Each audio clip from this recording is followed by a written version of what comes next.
नमस्कार मित्रों, आपका स्वागत है हमारे चैनल जिज्ञासा पर। दोस्तों, अगर आप मेरी तरह उम्र दराज हैं, मतलब थोड़ी सी उम्र आपकी हुई है, तो आपने बचपन में इस इंजन को देखने का सौभाग्य जरूर प्राप्त किया होगा। ये भाप का इंजन, भाप का रेल का इंजन। इसकी सैर अलग होती थी। इसके डब्बों में बैठते थे तो कोयले की कण आके आंखों में गिरते थे। खिड़की के पास बैठे, हमें शौक था, कोयले के कण आंखों में आके गिरते। हमें समझ में नहीं आता था कोयला कहाँ से आता है। धुएं की एक बहुत लंबी सी लाइन बड़ी दूर तक जाती थी, और इसकी जो सबसे ज़्यादा मुझे याद आती है इसमें, वो आती है इसकी सीटी की आवाज़। इसकी सीटी की आवाज़ ये लोग होती थी। और इसके चौथी बात जो है वो बड़ा आसान होता था, मतलब बड़ा मज़ा भी आता था। इसकी आवाज़ को नकल निकाला, वैसी आवाज़ निकली नहीं है, अब तो मैं भी भूल गया, निकाल लेते थे हम। तो ऐसे हथेली रख के इसकी आवाज़ की नकल करना भी बड़ा अच्छा लगता था। मगर अब ये इंजन चले गए हैं और कहीं कहीं संग्रहालय में रखे हुए हैं। इस तरीके के सारे हमारे भाप के इंजन ख़त्म कर दिए गए भारत में। क्यों ख़त्म कर दिए गए? और अब इसकी जगह आ गया है तगड़ा सा रेल का इंजन, बिल्कुल सीधा सपाट सा होता है, और ये ऊपर इसके करंट बत्ती के तारों से छू रहा होता है। इसमें घाटा ये भी, आप छत पे नहीं बैठ सकते रेल पे, क्योंकि ऊपर बिजली के तार होते हैं बड़े भयंकर। अगर आप ट्रेन की छत पे बैठ गए तो आप मारे जाएंगे तार से करंट खा के, और वैसे भी नहीं बैठना चाहिए। मगर इस वाली इंजन में बहुत सारा ऐसे लोग बैठ जाते थे जो रेल के इंजन की छत पर बैठ जाते थे। तो दोस्तों, क्या वजह है कि बिजली के इंजन ज़्यादा अच्छे माने गए और भाप के इंजन को हटा दिया गया? तो दोस्तों, सबसे पहली बात है खर्च।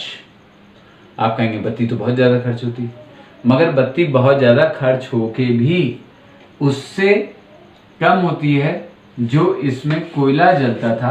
कोयला बाकायदा पीछे भरा होता था इंजन के पीछे, और यहाँ पे जो आगे ड्राइवर वाला है, इसका मैं पीछे का बना रहा हूँ, यहाँ पर एक दहन क्षेत्र बना होता था, कंबशन चैम्बर कहते हैं। यहाँ पर कोयला डालता रहता ड्राइवर, और वो कोयला जल के भाप बनाता था। वो भाप जाती थी। मैं अब आपको इंजन का पहिया दिखा रहा हूँ। यहाँ पर एक लगा होता था पिस्टन, और पिस्टन का एक सिरा जुड़ा होता था पहिए से। तो ये इस भाप की शक्ति से इस पिस्टन को धक्का लगता था और ये पहिए को चलाता था, और फिर पहिया पटरी पर चलता था।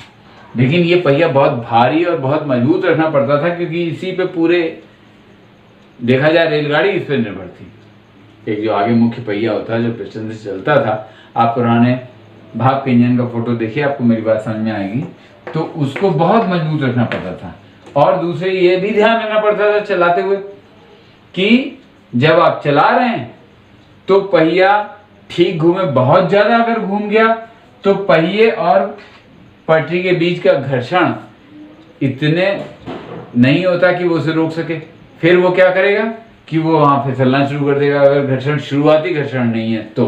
तीसरी बात क्या थी दोस्तों, ये इसकी शक्ति से चल रहा है, तो ये जितनी शक्ति देगा उसे नियंत्रण करने की समस्या थी।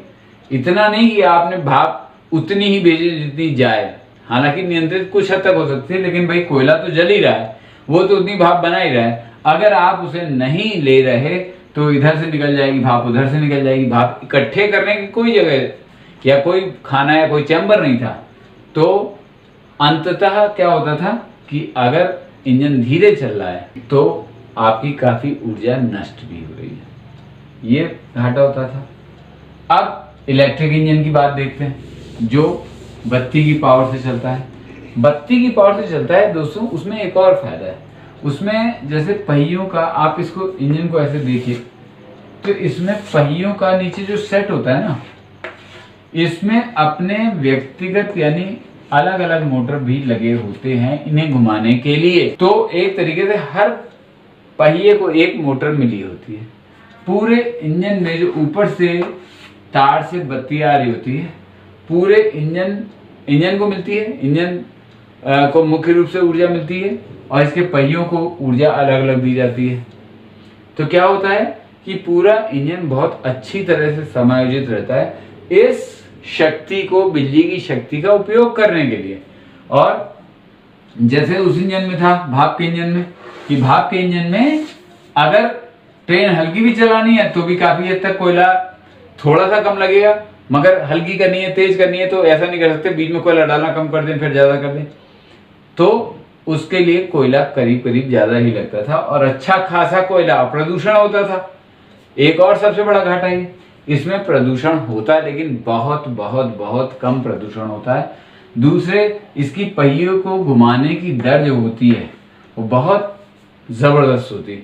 जो शुरुआती टॉर्क होता है, यानी पहियों के घूमने की गति, पहियों के घूमने का प्रति सेकंड घूमने का जो दर होती है, टॉर्क कहते हैं उसे, वो दर इसकी काफी तेज होती है। इसलिए शुरू में पहियों को घुमा के ये गति ले सकता है। इसीलिए आपने लोकल ट्रेन वगैरह देखी होंगी, वो चलती हैं एकदम से करके एकदम से। ये काम भाप का इंजन नहीं कर सकता। भाप का इंजन तो उस पहिए को, जो मैंने पीछे आपको दिखाया था अभी पीछे एक चित्र बना के, पहले पहिए को चलाएगा, फिर वो चलेगा, फिर चलेगा, फिर धीरे धीरे तेज होगा और धीरे धीरे हल्के होगा। एकदम से हल्के भी नहीं हो सकते। अगर हल्के कर दिए, ब्रेक मारना भी पड़ा तो ब्रेक उतना प्रभावी लगेगा और उसमें ट्रेन को नुकसान होने की भी आशंका रहती है। जबकि ये बहुत तेजी से जाता है, एकदम से अपनी गति पकड़ सकता है, तेजी से ही हल्का भी हो सकता है। और अब तो नई तकनीक आ गई है कि जो ब्रेक लगाते हैं, ब्रेक के समय जो घर्षण से ऊर्जा पैदा होती है उसे पावर बैकअप के रूप में, यानी शक्ति वापस लौटाने के रूप में आप वापस देते हैं अपने इंजन को फिर से। यानी वो उस शक्ति का जो ब्रेक लगाने में गई है उसका भी काफी हद तक इस्तेमाल कर लेता है। ये नई तकनीक है तो ये भी फायदा है। इस हिसाब से देखा जाए तो बत्ती का इस्तेमाल कोयले के इस्तेमाल के मुकाबले न केवल पर्यावरण के लिए या हमारे आपके लिए और पैसे की नियत से भी, यानी आर्थिक रूप से भी बहुत फायदेमंद होता है। और इसीलिए रेलवे का विद्युतीकरण हो रहा है, और विद्युतीकरण तो हो ही चुका है और बस परिमार्जित रेल इंजन बन रहे हैं। उम्मीद है आने वाले समय में बुलेट ट्रेन भी आएगी और हम और आप उसकी सैर करेंगे और फिर उसके भी हम तकनीक को जानेंगे। लेकिन तब तक देखते रहिए हमारे चैनल जिज्ञासा। नमस्कार।